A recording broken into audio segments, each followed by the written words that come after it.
So with the help of Dr. Beck and her team, we did decide to move forward with another round of IVF.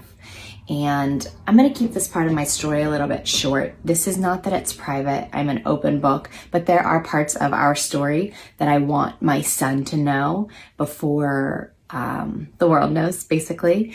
And I want him to be able to tell his story the way that he wants to tell his story. It's something that Ryan and I have talked a lot about, navigating the conversation for parents of IVF, egg donor, surrogacy, adoption.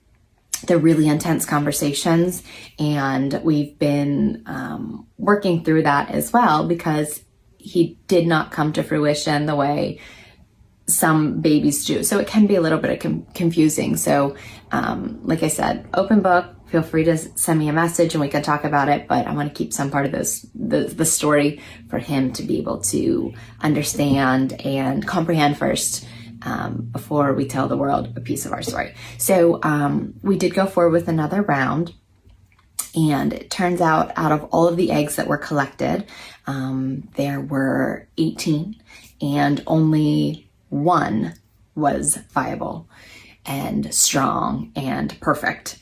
And while that was exciting, it did send me back into a little bit of a spiral, because I was scared. I was very terrified. I just kept thinking, like, we would have multiple options and we only have one now, so what do I do?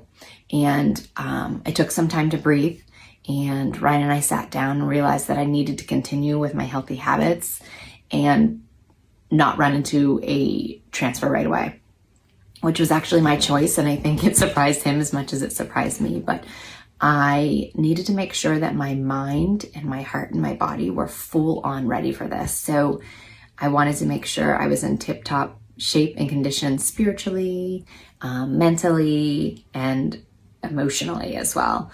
And that's just what I did. I concentrated on that day in and day out until we decided on a September of 2023 transfer.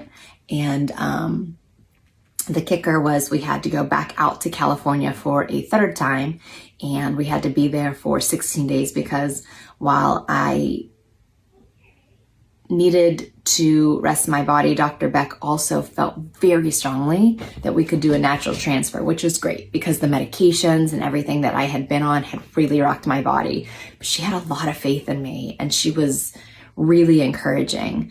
And for me, just to have somebody like that in my corner, a doctor like that in my corner who was listening and looking at the whole picture and finding things that nobody for years had found, I was listening and I was ready. So